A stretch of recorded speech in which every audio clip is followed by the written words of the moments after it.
Hello, welcome to Soulprint Intuitive Tarot for September 23rd. So it has been kind of like quite the week, right? I mean, you're trying to process the passing of the notorious RBG, and you've got the Republicans doing everything they can to shove another Supreme Court justice through. And what you get from them, they're really obvious about it, right? Well, this is the last chance we're going to have for a while to kind of stock the court. I mean, they're literally saying it. So there's that going on. Ginsburg will be laying in state. I think it's 2 days this week. So that's a really cool honor. She's the first woman to be afforded or accorded that honor. So that's very cool. And I want to see what's going on kind of with just Trump and Barr and kind of just how, and McConnell, just sort of how blatant everybody is being. And if they really, if it energetically, I have to tell you, it feels like a power grab, right?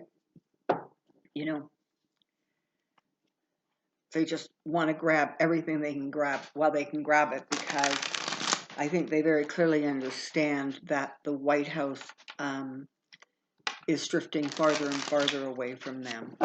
So I have a question. Come on down. Let's see where we go with this.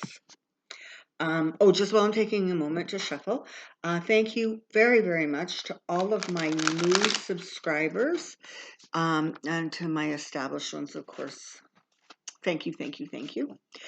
For donors who have been sending in donations, thank you so much. It always just humbles me. So thank you. I very, very much appreciate that. Okay. How do we want to do this? Maybe I think what we're going to do is we're going to look at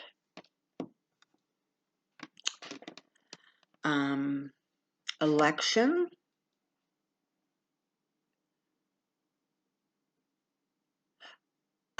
Election shenanigans, McConnell Barr.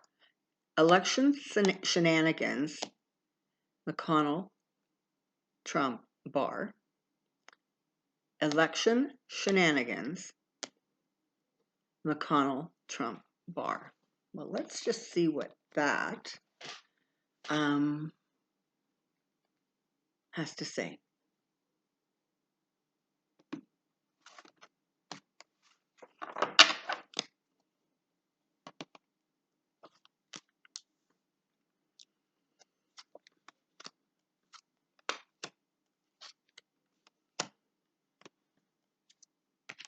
Yeah.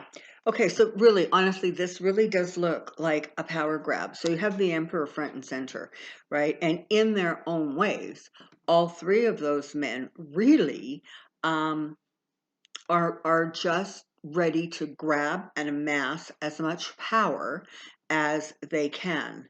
And what is so crazy? I mean, this is the thing, right? You know that story, like the emperor had no clothes. Well, these three guys are like that, except for the fact that they don't care that they're not wearing clothes. They can't be shamed. They can't be pushed back against in a way that gets them to correct their behavior, to course correct. They don't do that.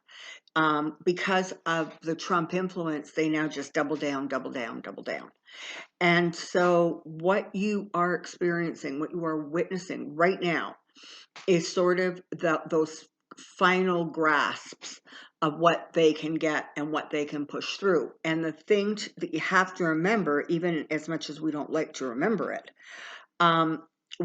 Trump is not smart and doesn't understand how the game is played, because he thinks every game is an absolute con game. Okay, so for him, the rules never change. It really doesn't matter.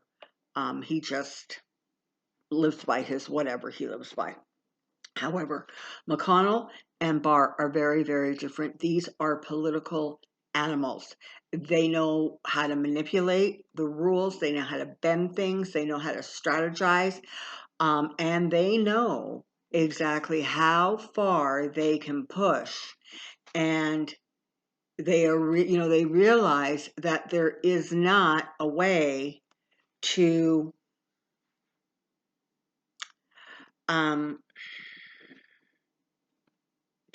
it's like they're not going to get everything they want, so they're trying to get the very most that they can get before this little slice of heaven that they think they've been on for the last 4 years or so starts to dissipate and fade away.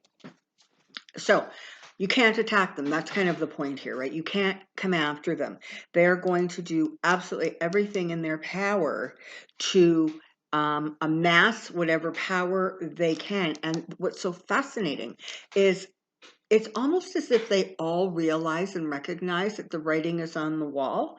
The Three of Hearts here, or sorry, the Three of Swords, I'm actually seeing the swords as individual people, right? You've got Trump, you've got Mcconnell, you've got Barr. They're all sort of destined for disappointment and heartbreak. But for right now, being the emperor, with or without clothes, is what they're all about. And they're going to push really hard. Now, is this going to kick up a bit of a problem for them? Yeah, it kind of is.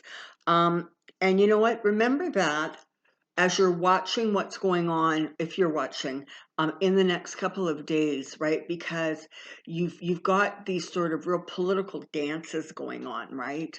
Oh, I don't agree, and oh, yes, I do agree, and this is our last chance, and whatever the maneuvering is.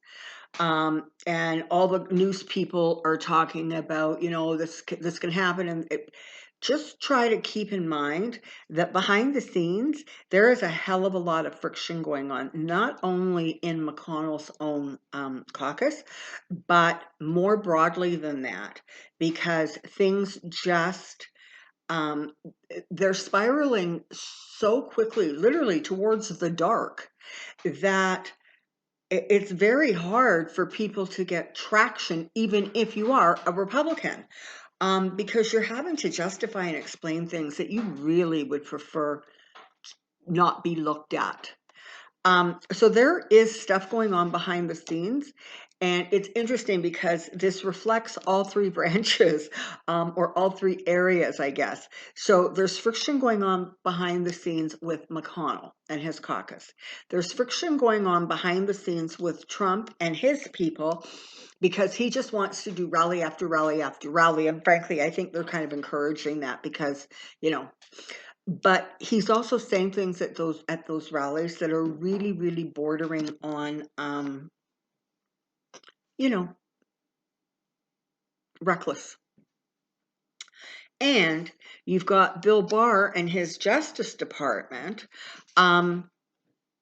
with a whole bunch of people who are incredibly unhappy with what he has done to tarnish and destroy the Justice Department. And so it's as if in all three areas, the more these people try to grab for power, excuse me, the more there is friction that goes on behind the scenes.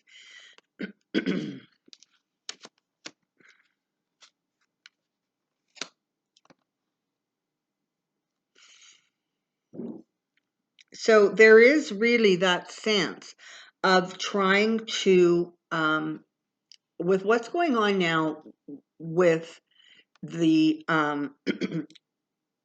Supreme Court, make no mistake, McConnell is going to push everything he is absolutely capable of pushing through. Okay, he is going to be relentless. He is not going to let go. He sees this as one of the most fertile opportunities that he has ever had. And he very much wants to take advantage of that. Trump wants to take advantage of that because, he realizes on some level he really is slipping into disgrace and oblivion. And so He wants that push because he, again, thinks that that's going to energize his base, not realizing that, you know what, you can energize whoever you want to energize, but that doesn't erase the damage you did with COVID. That doesn't erase the fact that you have destroyed the CDC. It doesn't erase the unbelievably inept and incompetent handling of COVID and more. With every action, with every catastrophe, with everything that goes on, he more and more displays the fact that he's absolutely heartless. I mean, this is a man literally completely devoid of empathy. And so he knows that this is going to be a good thing. And Barr is up to try to get anything he can get, because he really does believe that a president should be king. He just does. And he thinks that a president's power should be virtually unlimited. And so he's doing what he can do, and he's creating that upset. So now what you've got is you've got fertile ground to try to push this thing through, fertile ground to try to stabilize the election.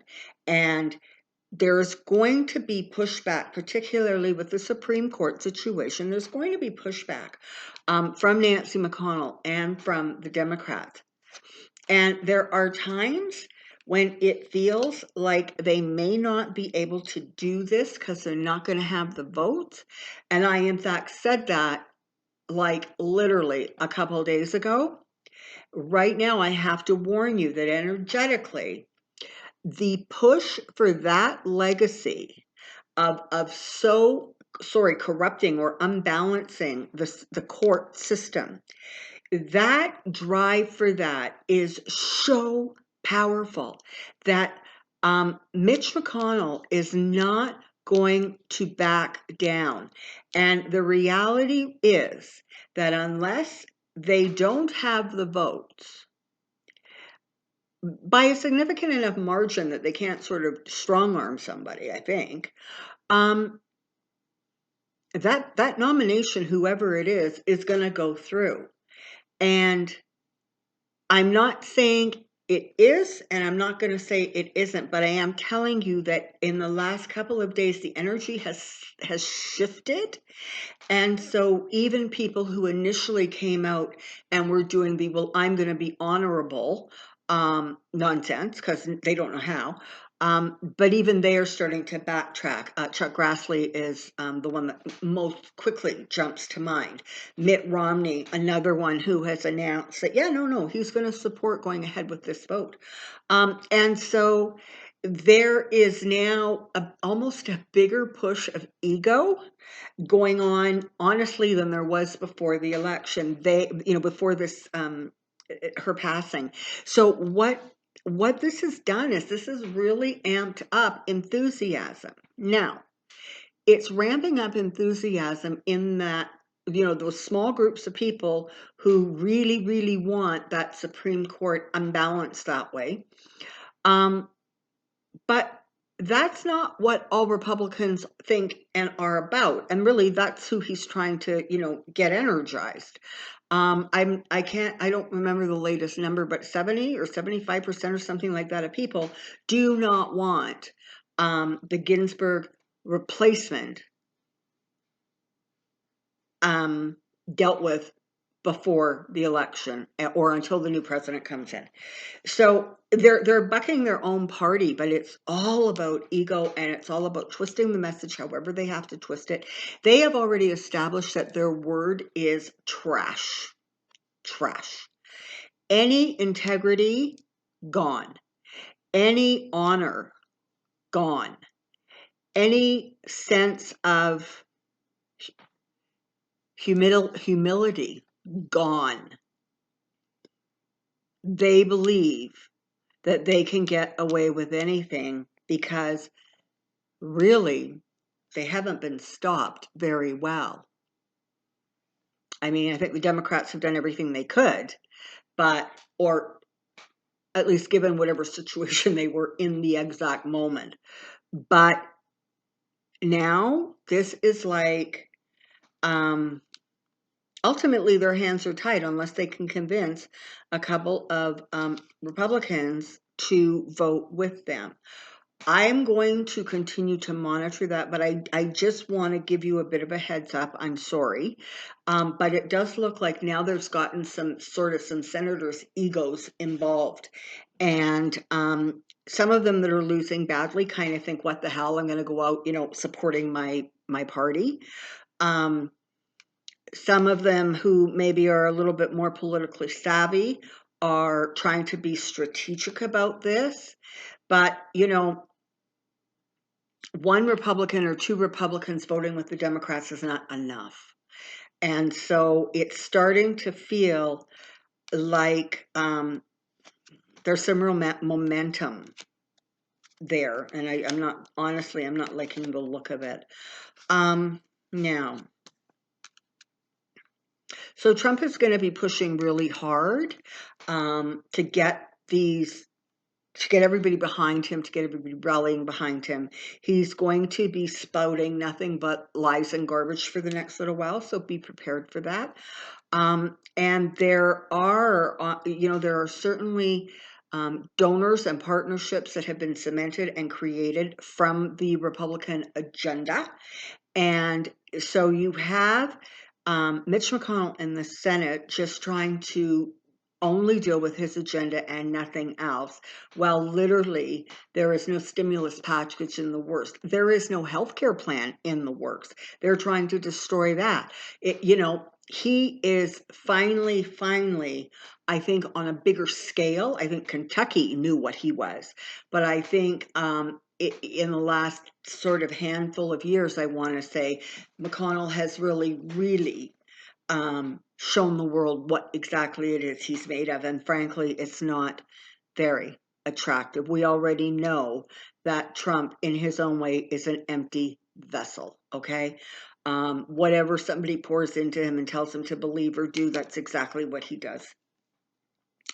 And again, with Barr in Trump's corner, you're going to get, first of all, there's going to be more stuff coming out of the Justice Department. There's going to be more leaking that goes on because Trump is going to continue to spiral out of control, and Barr is going to continue to support whatever insanity Trump wants because he's just all about pushing that power. And apparently what has happened is it went from sort of something he believed in to something he is now prepared to win at all costs or accomplish at all costs.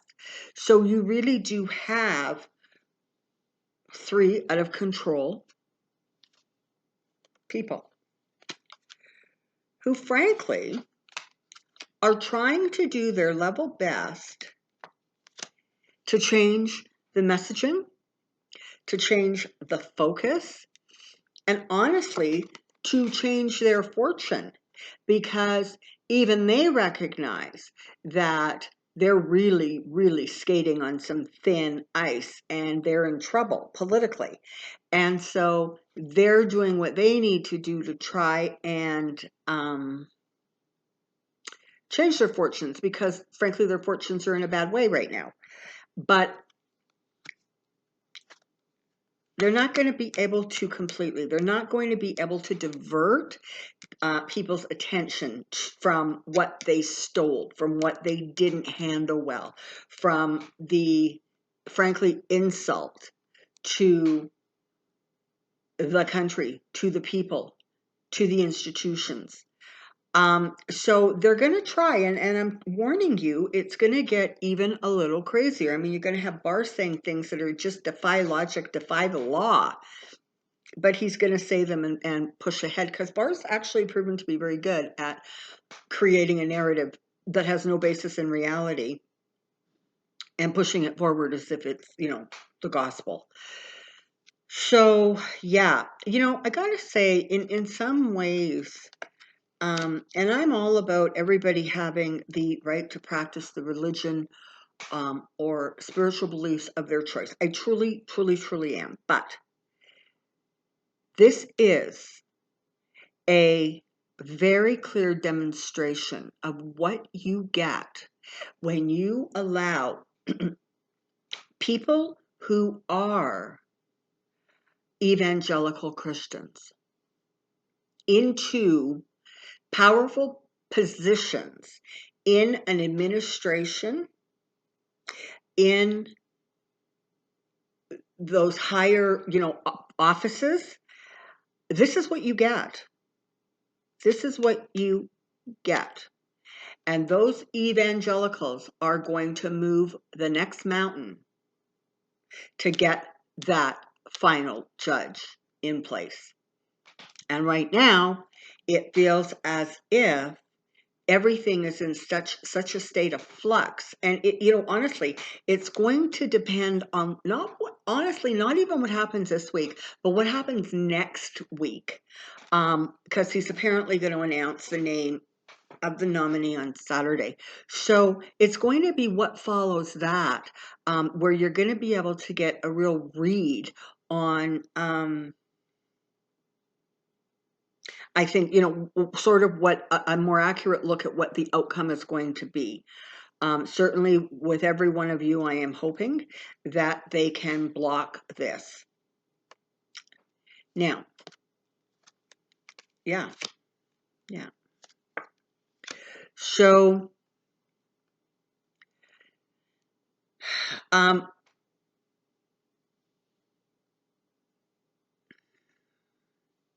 you have to realize that this is sort of representing Pelosi right now, as was the Nine of Pentacles also. So it's talking about there is leverage that she has and stuff she can do, but there is also, frankly, only so much they can do because they don't have the White House and they don't have the Senate. And so she is going to do everything in her power to stop this thing in its tracks, but she is not going to, frankly, act as badly as the Republicans would in exactly the same situation. And as sometimes that might fire up people, but the reality is the one thing that the Democrats have definitely proven, not only over the course certainly of the last couple of years since the 2018 election, but certainly in the here and now, is that they're not, they're not transactional. They're going to have a heart. They're going to be doing what they have to do to try to push forward whatever the next budget thing is. They're going to still be working on the stimulus package. There's some things I think that they're not going to hold hostage. They're not going to not sort out the budget thing and then shut the country down over a judge. It's not going to happen. But they're going to do everything they can do. And again, I caution people to realize that there are remedies after the new president comes in, okay? And whether that is about the Justice Department, whether that is about the Supreme Court, whether that is about every single area that has been destroyed. And so, you're kind of being asked to, again, just take a step back and realize and appreciate that there are many, many, many times that the events that take place right in the moment don't make a lot of sense until there is some time to look back and reflect on it. And then all of a sudden, the whys and wherefores really start to fall into place and there is some clarity. And so one way or another, balance will be found and balance will be returned. And it's really important, that is remembered, because look, you've got the Angel of Temperance, you've got the Hierophant representing, the government, institutions, and you have the Star. So that is talking about the wish and the hope moving forward. And you're being asked to really, really hold on to, that kind of positive, hopeful energy. Don't get caught up, kind of in that crazy spin. So for the last couple of days, for reasons that I really kind of can't explain, I keep thinking and hearing that song. It's going back a ways. It's a Garth Brooks song, called Unanswered Prayers. And it in some ways actually really kind of reflects some of what has been happening. So some of the unanswered prayers have been prayers for Republicans to just be human, prayers for the cruelty to be reined in, prayers for equity and balance, prayers for politicians to do the right thing, prayers for people sick, dying, and who have died from this pandemic, prayers for those in cages, prayers for those fighting, any number, Black Lives Matter, all of it, all of these prayers. And sometimes you look and you're like, okay, wait a minute now. Things are kind of going along, but it really doesn't feel like the prayers are kind of winning. And remember, some of God's greatest gifts, I am quoting from this song, are unanswered prayers. Some of God's greatest gifts are unanswered prayers.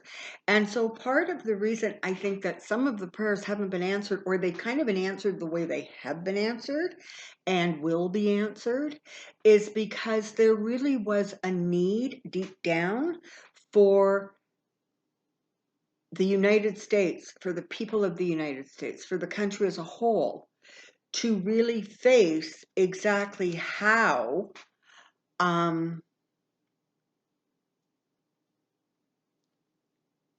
damaged, broken, corrupt things were. And it needed to get so bad that critical mass was achieved so that there would be enough momentum to start moving forward.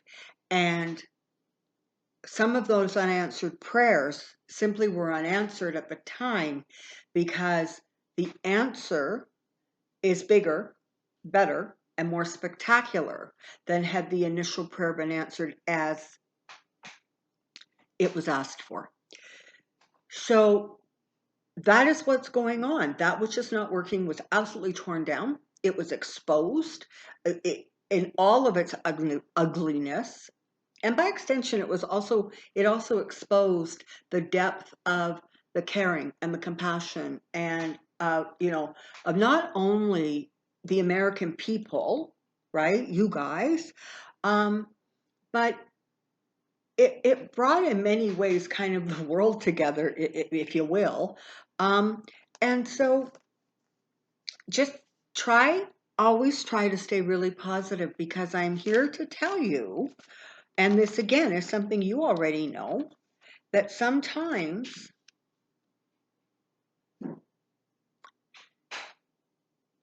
the best solutions come from the collective and they come from the divine working in harmony.